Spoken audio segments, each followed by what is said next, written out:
G'day everyone, I'm Smokescreen and welcome back to another video, and here we go with some daily Race C action from just last week actually. I've actually managed to do this that's not a month in the past. So a brand new video from last week obviously. The combination, here we go, Group 3 at Monza with some strategy which we'll discuss a little bit later. But we did a very quick one lap in the qualifying session. Set a 1 minute 50.2 or something, whatever, it was just on the screen just before. We're 15th in this lobby, so basically at the back. So this is basically going to be an example of how the game is at the moment, how difficult it is to do a last question mark challenge. But as we come into turn 1, little taps here and there between sort of different players there. A little bit of a tap from the Aston Martin on the Nissan up ahead of us. But we managed to just stay in 15th at this point. Aston Martin nearly drives off the track there. He would not be a happy man at all if he drove off the track and binned it on the outside of turn 3 at Monza, as you're going to have extremely hard time recovering from that. Cold tyres at the start of the race. We're just going to back out of this one. He dives down the inside and yeah, he goes too deep. But then the Nissan, the red Nissan, driven by the other guy, this guy here, T32 Nismo, also went deep. And it just gets a little bit awkward. We managed to make up the one position from the Aston Martin that went way too deep, as we got a lovely portion of oversteer there. That is much thanks to this car here that we're driving, the Nissan GTR Nismo. Very oversteery machine here. Somebody serving a penalty up ahead. McLaren F1, I got really nowhere to go, so I just had to hope he stayed ghosted, which he did. The other more modern McLaren going around my outside as we head up towards Ascari for the first time of 10. Sort of dives down the inside a little bit deep, and he just comes on slow onto the middle apex. You have to slam on a little bit. Very dangerous portion of the track when that happens, when everyone sort of bunches up from a sort of evasive action, evasive manoeuvre, evasive braking action there to avoid contact there. It gets very dangerous as everyone slows down. McLaren slides very deep, and we go up the inside there. He was oversteering if you're looking down on the radar, and we're just going to get that underlap. We're just ahead of it.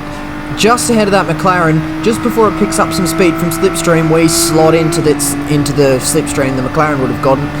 And now we're going up. We're actually going to choose to bump draft. Probably should have gone for that move. As you can see, I've now got a car on my right hand side heading in towards turn 1, but then we make some contact with the back of the Nissan there, and we get a 2-second penalty. So that is, well, I suppose that's fair enough, I guess, isn't it?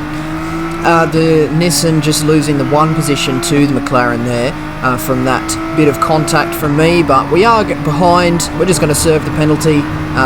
Everyone retains their positions except for the McLaren and the Nissan up ahead, who have swapped, going defensive into the second chicane, just behind this Corvette, who dives up the inside of the Nissan also, makes contact with the McLaren, and everyone sort of shuffles onto the track, goes over to the left. I just drop a gear and punch it, get past the McLaren, and the Corvette gets himself a 4-second penalty. Looking up the inside of the Nissan, bit of a strong move, but I feel like I was there alongside enough to be able to sort of go ahead with that move without any questionable eyes looking upon. But we're both going to serve this penalty. I've got 2 seconds, he's got 4 seconds, so I'm going to begin to accelerate there.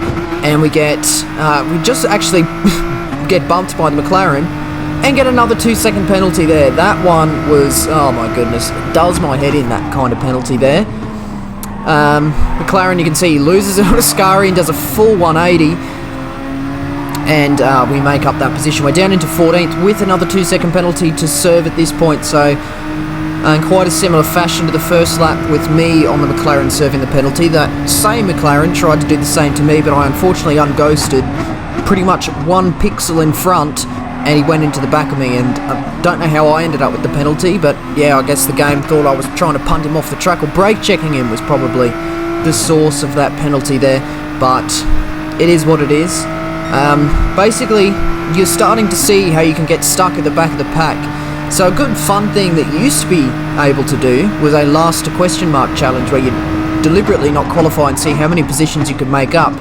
But because of the extremely poor state of the penalty system at the moment, those kinds of challenges are pretty much impossible. As you can see, we almost completely lose control, and that is another big problem in this race here, is the car that I've chosen. So Nissan GTR was the top of the leaderboard at the time I selected my vehicle for this race, so I thought let's give it a go. I've driven it before and I have in the past been, well in control of it, but I just didn't feel comfortable here at all as the Corvette goes on a nice little dive bomb move on the other Nissan that opens up the outside as we punch it out of the second chicane, round the outside, up into Lesmo 1, but unfortunately we're going to have to slow down and serve that 2-second penalty. But you can see we're oversteering all over the place. We're going to be oversteering on turn 1, oversteering Lesmo 1, Lesmo 2 as we almost bin it into the barrier on the inside, exit of Ascari, exit of Parabolica. It's really not a fun car to drive. I'm not having a great time here. So we serve that penalty, get overtaken by the other Nissan, so you see how popular the Nissan can be. And as we head through Ascari, we're just going to monitor the gap to this slipstream up ahead, but unfortunately Happy Man just comes back onto the racing line and is braking for that final part of Ascari. Very awkward moment there, but you can see the other driver of the Nissan up ahead has broken the slipstream. Thanks to that, I got balked a little bit more by that Aston Martin coming back onto the racing line, and we lose the slipstream. It only took a lap, someone else binning it, the McLaren this time, and we're back into the slipstream of Synthesis here on the exit of Ascari. As we have a look there, he puts on his left indicator. That indicates to me I should go to that side, and he's going to slow down and just let me past. Very nice of him for that. He didn't have to. He didn't do anything to me for me to be behind him, but obviously he must have felt I was quicker than him as I managed to catch him up, I suppose. And we make our way past. No time lost there. No issues at all. Going to the pits, we're going to discuss strategy. Hard and medium tyres are both available. At least the hard tyre is mandatory. I don't know about the medium, but that does mean we make one pit stop, and I think everyone taking the one pit stop indicates that both tyres are required, which therefore suggests you must complete a pit stop if you have to use both tyres in a race, as you can't mix compounds. But we go into the pits, so you can do about, it's fairly close to a 50-50 split, although you probably want to extend your medium stint out to 6 laps to really take advantage of those softer tyres there. Come out of the pits in 13th, and the next time around we've got 2 more people in the pits doing their pit phase, and they come out just behind us. We're up in 11th. But now we're going to have a look at the 2 cars up ahead. You might make out 2 pixels on that screen there. That was 2 cars going side by side into the second chicane here. On the exit of the chicane, let's zoom in up ahead. They're going side by side into Lesmo 1, although I think the Corvette backed out of it a bit. Side by side into Lesmo 2, Corvette I think backs out once again. But as we're going to head up the Seraglio straight here, let's have a look and see they're going side by side into Ascari with 2.6 seconds ahead of me, and as we head through Ascari, as we take our turn just behind the pair fighting up ahead. On the exit here, let's have a look at the time difference on the left hand side there, 1.9, sorry, 1.8. It's essentially 0.8, 8 tenths of a second we gained through one rendition of Ascari. Side by side once again they are, going into turn 1. Look how quickly I've caught up. So this is sort of the issue with fighting as heavily as these pair are right now, is you're going to be caught by cars behind so quickly, especially if you're slowing each other down fighting. And unfortunately I think the Nissan is a lot slower than this Corvette and was just keeping up with him by virtue of slipstream, which caused a lot of the fighting there, and I can begin to feel that the same thing is kind of happening to me. I'm getting caught up by this, held up, sorry if I can speak correctly, held up by this Nissan ahead, and we're going to try and look around the outside of Ascari. It can be done, but both parties must leave space for each other. I had left plenty of space in the apex of the first part of Ascari there, but the Nissan doesn't feel like I needed space sort of on the second apex there and runs me off. But I know that I'm faster than him as he runs deep into the second chicane. It just comes very slow, awkwardly slow on the second part, gets a load of oversteer, and I'm able to take advantage of the gap that oversteer opened up for me, and we're now ahead. But he does have slipstream now, which isn't good. He could potentially go for a re-overtake on the straight, which means I'm stuck behind him through Ascari again, which is, you're beginning to understand how it's so easy to get caught up with this guy. But he gets a poor exit, and we just across the line in 10th. So really a terrible race, 41 seconds off the lead. So you can see up in 4th is Rosmo and Honourably Airborne in 5th. I've raced both of them before. So I know that I can be way up the front of the field, which we are, seeing as we posted a nice qualifying time in my Group 3 car of choice, the Toyota Supra. I've gone for something I'm more comfortable with now, so I've driven this Supra quite a lot. I like it, the way it drives. A little bit oversteery for me, but I can deal with it. I can make it work. And I'm just comfortable in the Supra. I know where I can push it and where it needs to be sort of caressed a little bit more. But the leader has chosen a car that I've never really seen driven that much, an Aston Martin DBR9, so it was recently added. I say recently, it's probably about a year ago or more. So that car is sort of similar to the McLaren F1 in this class. Very good in a straight line, not so great in the corners. Sort of an old school GT1 car. It's also got a bit of a poor internet connection there, as I thought he ran way too deep into the second chicane.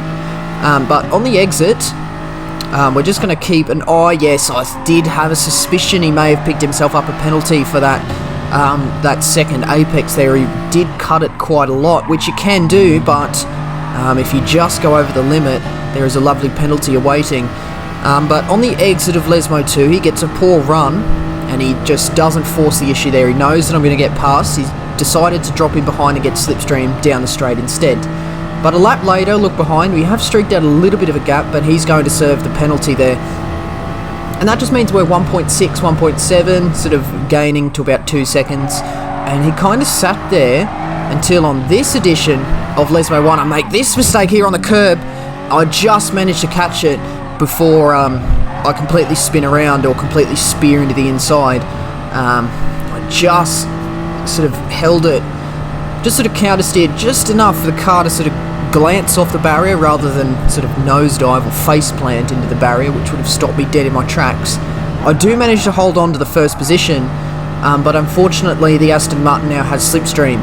So he kind of remained at about 4, 5, 6 tenths until this lap here, where he definitely could have gone for that move, and I think he should have, because it was his opportunity to do so. But he's decided to stay behind. He's decided to let me take the lead. I definitely think he could have taken that position there. I think he would have gotten clean past by the apex of turn 1. But he felt as though he didn't want to go past me, and I'm not going to complain. I'll get to keep first position, but I think that was kind of his opportunity to get in front and slow me down. I think I'm faster than him, but with the slipstream, he's probably going to be able to keep pace and put pressure on me. Once again, second chicane, he catches up in slipstream, it just hangs back. He doesn't want to go for that move yet, and I don't know whether that's because we're coming up to the pit stops. Maybe he feels as though with fresher tyres he'll be able to maintain a lead from me, but he doesn't do so. He goes into the pits at the end of lap 5 though. We're going to go for the 6 laps on medium. So this is an overcut attempt actually, so he's gone for the he's gone for the undercut, which therefore means I'm going for the overcut. So hopefully this lap here, if this is quicker than what he can do on his brand new hard tyres, once we do our pit stop on the end of this lap, we're going to come out ahead of him. Alternatively, if he gets a quicker lap than me on the brand new tyres as opposed to my worn tyres, he's going to come out ahead of me. So this is the moment of truth. Into the pit lane, brand new tyres, no fuel to worry about in this race here, so we're going to go for 4 laps on the hard tyre on the exit of the pits. Let's have a look. There he is, way back in the distance, so we've successfully performed that overcut. So about 2 seconds, about 2 seconds behind me, but we have the very cold hard tyres, which means our first chicane is absolutely rubbish, and we have a look at the gap. Just glance up there, 1.2 seconds now, so it's still out of the slipstream. That was really the pivotal point for that race.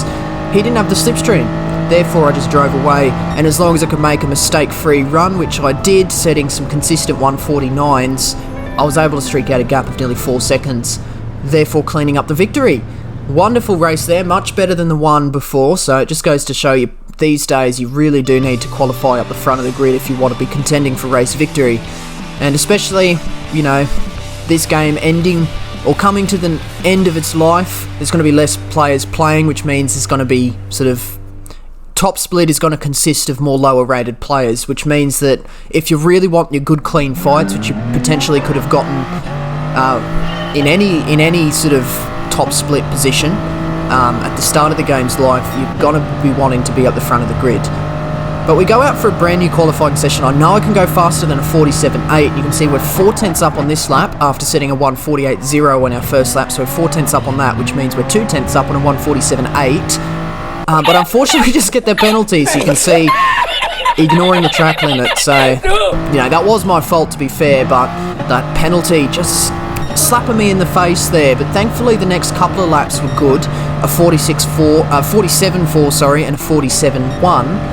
Couple of poor laps after that, but this lap here is going to be my fastest one. So I'm going to take you through a lap guide of Monza in the Toyota Supra here. Coming up towards turn 1, looking on the left hand side, it's just before the 150, or sort of probably dead on it, but probably slightly before. You don't want to be braking after the 150 is what I'm trying to say. Get through there nicely. Second gear for the first apex, first gear for the second apex, and then we get a nice gentle exit. I keep it over to the right hand side to minimise this distance through turn 3, and you can just kiss that curb on the inside of turn 3. It'll pull the car around a little bit more. Coming into turn 4, it's just on the sort of dirt patch going into the access road after the 150 metre board. Second gear for the first apex, third gear for the second apex. And coming into Lesmo just after the 50 metre board, third gear, and your acceleration point is another sort of access road on the inside of the circuit. Lesmo 2 just before the 50 metre board, and I like to swivel off that curb. The car swivels off the curb of Lesmo 2 and sort of gets a nice slingshot down Seraglio straight. So that's what I go for. I get onto the power quite aggressively, right on the apex, and the car just slightly oversteers and corrects its course to point down Seraglio. Once again, another access road just after the 100 metre board into Ascari this time. Just sort of keep the car balanced nice and tight through turn 9 to get a nice wide run through turn 10 down onto the straight just before Parabolica. The braking point for Parabolica, 100 metre board. There's boards on either side of the circuit, up on the fence and sort of sitting on the ground. And we just keep that nice and tight until we have another access road on the apex of Parabolica. That's the acceleration point. I know I'm on for a good lap, so I'm going to take this minimising distance. It dirties up your tyres. You don't want to do this continuously, but I knew I was going to improve. So I thought, why not just take that sort of cutting line, minimise your distance, no penalties as you don't come back on the track in time. But we get a nice 146.6, which is quite a quick lap. It was only probably half a second off top 10 off memory. So I'm quite happy with that. Puts us in second position, and the guy in first did a 146.5, so 1 tenth quicker than me. That tells me he's going to give me a good run for my money there. But I get a poor run off that sort of rolling start, and I almost come under pressure from third place. The Corvette takes a nice line through turn 1. I did go slightly deep, but no worries. Big load of oversteer in first gear in this car, but we just correct it, and we have actually lost slipstream of the leader, so that's no good. So we are going to have to be careful of the car behind, driven by Fitoki 6. He is looking up the inside of the second chicane, and is he going to go for it? No, he just backs out at the last second. We are able to take that chicane if once again I can stop stumbling on every word I say, and we are just dipping back into the slipstream of the leader. So that's going to be good. Coming up to Seraglio straight, we're going to have that slipstream. Obviously the tyre strategy as well, you would assume you start on the medium tyres if you're starting at the front of the grid. You don't want to be on your hard tyres because you'll fall back into the pack and lose time at the start. You don't want to do that, so medium tyres it is at the start of the grid, which is what at the front of the grid, sorry, which is what I've decided to do. Medium tyres starting in second. I want to be able to contend for this victory here. We ran very deep into Ascari there, probably braking a little bit too late, just underestimating how cold the tyres are, but we are able to stay in the slipstream of the Corvette of the leader. The guy in third has just dropped off me 1 second, perhaps braking even later than I did for Ascari. That tends to happen if you're sort of looking at the car in front when you're driving instead of focusing on your own references. You can end up copying what they do, and you can end up braking way too late if they brake late. So you do have to be careful, but slipstream down the straight, Supra very good in a straight line, especially in slipstream, easily reaching over 270 towards 280 as we head into the braking point for the first chicane just before the 150 metre board in race conditions in slipstream with slightly worn tyres, and we get a decent exit, I suppose. We're still in the slipstream of the Corvette, but he is streaking away. I think the Corvette is slightly better on its own in a straight line, so we do have to be careful of that, but we're just remaining in slipstream. Like, I'm talking right on the edge. 7.5 tenths is just about the edge of slipstream, so as long as he doesn't break that, we're going to be gaining down the straights, which is good. Obviously, you do want to gain down the straights, which obviously promotes moves at the following corner. Lesmo is not taken quite so well by the leader. You can see that gap has closed to about 4 tenths now, and on the exit of Lesmo 2, we're just in the slipstream, just under half a second. This is pretty much prime distance. You're going to see how much ground we close up to the Corvette now. We've gained half a tenth at this point, a full tenth down this straight, and we're going to carry that extra speed into the braking point of Ascari. Therefore, we're going to brake slightly earlier than normal. You can see how beautiful we slot in behind the Corvette and how much we gained through that Ascari portion there. So obviously I feel as though at this point I'm a bit faster than the leader, and if I could get in front and just sort of break the slipstream, I feel like I could drive away from him at this point of the race. But we find ourselves on the outside of Parabolica, the unfavoured position, but he gives us the space, which means he's not able to get onto the power as early as he would like. So therefore we are going side by side up this main straight, so you can see the strength of that Corvette. Just slightly better acceleration up the straight. So is it going to be enough for him to get ahead? I decide I don't actually want to run side by side through the first chicane, so I just back out. He doesn't take the racing line. I don't think I backed out quite soon enough for him to return to the racing line, but at least we don't run side by side through the chicane. I just let him take that lead back. So it's not quite going to happen on this lap. Not going to be able to just get in front of him just before we get to the part of the track with all the corners, which is kind of this section coming up. So you got the second chicane and then you got the two Lesmos. Not really an overtaking part of the track, although you can get up the inside of Lesmo 1. So let's see if we can try and do that. Look how close we are to behind this Corvette. We can basically read the part number on the rear fascia of that car. But you can see we're just looking for the undercut there. Not quite going to happen into Lesmo 2. No contact. Beautiful racing between the pair of us there. No contact between us. No sort of erratic movements. He trusted I wasn't going to go for the move in Lesmo 2, which is definitely not an overtaking corner anyway. So it's just very good racing. It does go defensive at Ascari. You can get past this Ascari here. We're going to try and look around the outside, and he gives us the space on the apex and the exit. Beautiful racing. Just kind of complies with that move there. So that's what I was trying to do in the first race against the Nissan, if you remember way back when. But you can see you can get around the outside at Ascari. And as we're finishing up lap 3 now, the final rendition of Parabolica before the start of the next lap, and we're about half a second ahead of the Corvette driver at this point.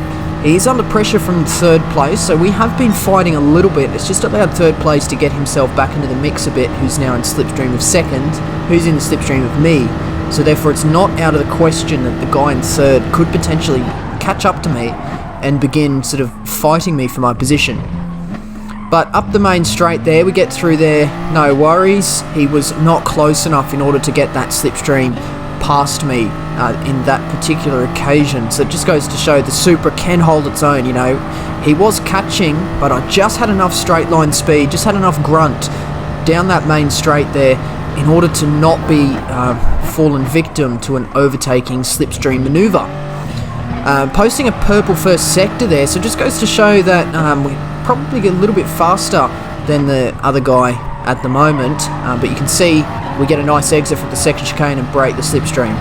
But that was up until we made this mistake, almost spinning out on the exit of Ascari. Very easy to do if you just wash a little bit too wide. Just puts him back in slipstream.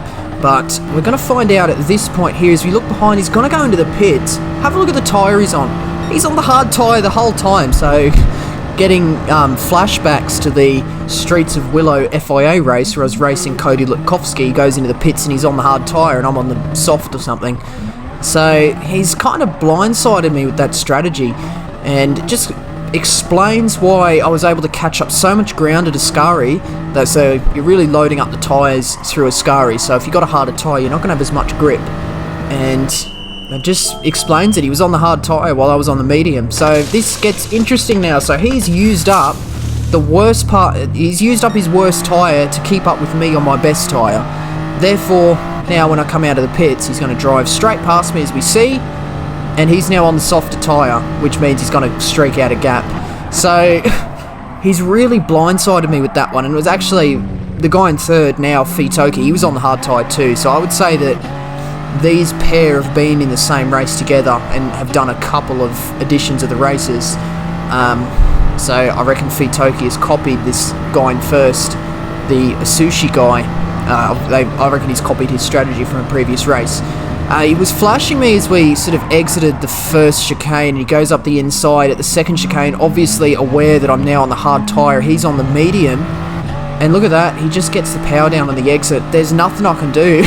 There's nothing I can do. I've blown the strategy in this race, or the other people have really blown the strategy out of the water against me, so I'm obviously the newcomer, not understanding the dynamic of the pair ahead of me, how they were racing, but it just goes to show a lot of practice is required. He picks himself up a penalty on the exit of Lesmo 2 on the second to last lap, so it's going to prove interesting as we fast forward this lap. Just keep an eye on the gap, 2.5 seconds. Head through the first chicane, 2.7 seconds now, so he's still gaining on me, to be expected. I'm on the harder tyre.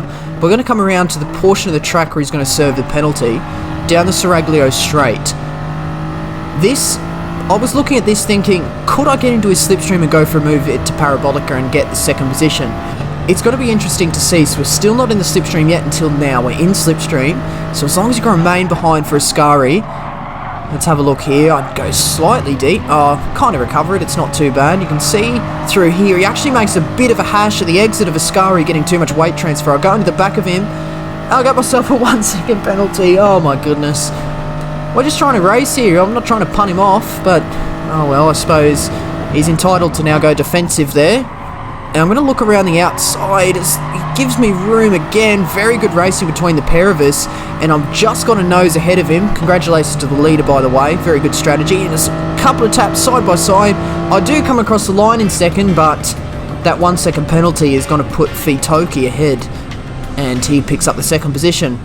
Wow, I'm just going to say, I came into that race thinking we're all on the medium. I'm about the same pace. If I can break the slipstream, I can probably drive away, but they go into the pits, hard tyre, both on the hard tyres.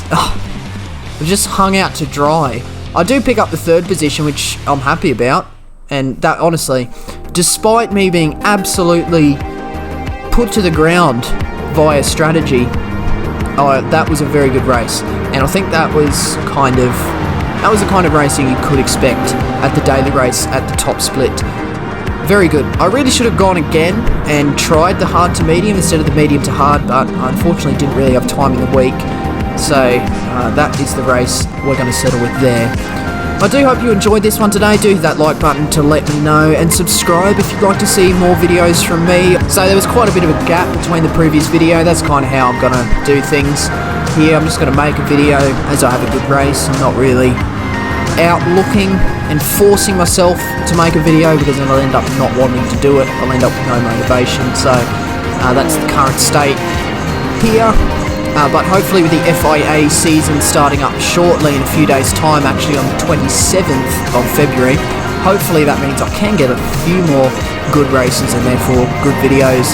But that's going to be the end of this one today, and that means that is it from me. So once again, I do thank you very much for watching. See you later.